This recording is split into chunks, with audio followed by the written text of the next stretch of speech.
So children, up to here we read about the key features of Indian Constitution. Like the father of Indian Constitution, Dr. Bhimrao Ambedkar, he designed the Constitution of India, and he believed that his participation in the Constituent Assembly helped the scheduled caste get some safeguards in the draft Constitution. चूँकि ये दलित community से थे और इनको ये डर थी कि ऐसा ना हो कि चूँकि हिंदूज़ और दलित्स और मुस्लिम्स बड़े आपस में एक दूसरे से नहीं इन लोग की बन रही थी। गांधी जी ने बहुत मेहनत से इन लोगों को इकट्ठा किया, साथ किया। तो भीमराव अम्बेडकर का मानना सोचना यह था कि ऐसा ना हो कि दलित्स को वो राइट्स ना मिले, तो इन्होंने पार्टिसिपेट किया और कॉन्स्टिट्यूशन को इस तरह बनाया कि आज भी इन लोगों का रिजर्वेशन मिल रहा है। But he also stated that although the laws might exist, scheduled castes still had reason to fear because the administration of these laws were in the hands of caste Hindu officers. He therefore urged scheduled caste to join the government as well as the civil services. इनको फिर भी डर थी क्योंकि कानून तो इन्होंने बना दिया है, लेकिन कानून को पकड़ने वाले जो हैं वो कौन है? वो हिंदू ऑफिसर्स हैं और वो शायद उनको वो राइट्स ना दे जो ये देना चाहते थे। तो इसलिए इन्होंने अर्ज किया शेड्यूल कास्ट को कि वो गवर्नमेंट ज्वाइन करें, वो भी इलेक्शन लड़ें और वो और कुछ सिविल सर्विस ज्वाइन करें ताकि इनको कोई ऑपरेस ना कर पाए। आगे है की फीचर्स ऑफ इंडियन कॉन्स्टिट्यूशन में हमारे इंडियन कॉन्स्टिट्यूशन का जो सबसे आप कह सकते हैं बेस जो है उसके बारे में पढ़ेंगे हम। फेडरलिज्म होता है पावर का सेपरेशन। जैसे हमारे इंडिया में 3 तरह का गवर्नमेंट लेवल है। सबसे ऊपर है सेंट्रल लेवल, फिर उसके बाद आता है स्टेट लेवल गवर्नमेंट और फिर आता है लोकल बॉडी गवर्नमेंट, जैसे कि पंचायत हुआ और ग्राम पंचायत का इलेक्शन हुआ। ये 3 तरह के लेवल गवर्नमेंट है। तो पावर को सेपरेट करना जिसे बोलते हैं हम थर्ड टायर ऑफ गवर्नमेंट। तो इस तरह से पावर को सेपरेट किया जिसे बोलते हैं फेडरलिज्म। दूसरा है पार्लियामेंट्री फॉर्म ऑफ गवर्नमेंट, जहाँ पर इलेक्शन के थ्रू अपने रिप्रेजेंटेटिव्स को हम इलेक्ट कर सकें। इसी को बोलते हैं हम पार्लियामेंट्री फॉर्म ऑफ गवर्नमेंट, जिसमें 18 अबव के ऊपर लोग वोट दे सकें बिना किसी डिस्क्रिमिनेशन के, बिना किसी कास्ट डिस्क्रिमिनेशन, बिना किसी क्लास, बिना किसी gender, irrespective of everything, people can elect their representatives. It is what? It is parliamentary form of government. तीसरा है separation of power. According to the constitution, there are 3 organs of government: legislature, executive and the judiciary. तीनों को अपना अपना power मिला हुआ है। जैसे कि हमने हर लास्ट क्लास में पढ़ा था कि सेपरेशन ऑफ पावर्स, जुडिशरी का अपना एक पावर है, लेजिस्लेटिव का अपना पावर है, एग्जीक्यूटिव का अपना पावर है। सो इस तरह से क्या हो गया कि पावर को सेपरेट किया गया है। फंडामेंटल राइट्स मिले हैं हमको जो हमारे लिए बहुत इंपॉर्टेंट हैं। The section on fundamental right has often been referred as the conscience of the Indian constitution. Colonial rule has created a certain suspicion of the state in the minds of the nationalists, and they wanted to ensure that a set of written rights would safeguard against the misuse of state power in independent India. So ये हमें एक right मिला, fundamental right बोलते हैं वो right जो हमें by birth मिले।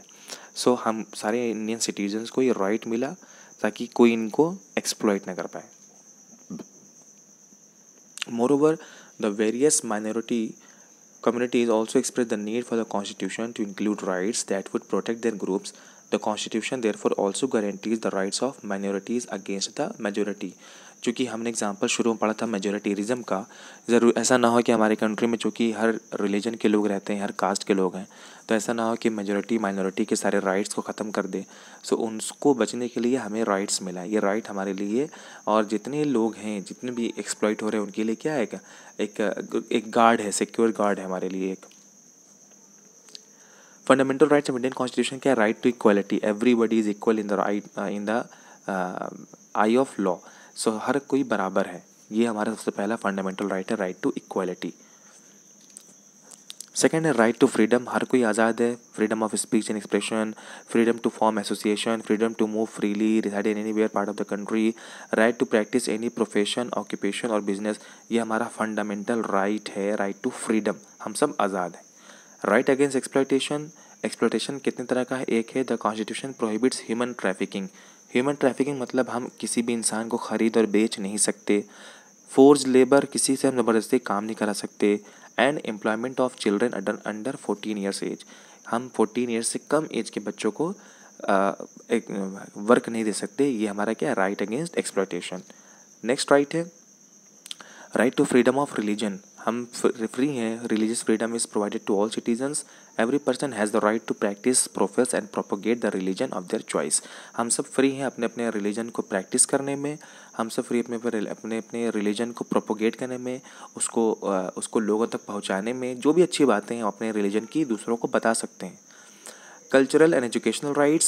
The Constitution states that all minorities, religious or linguistic, can set up their own educational institution in order to preserve and develop their own culture.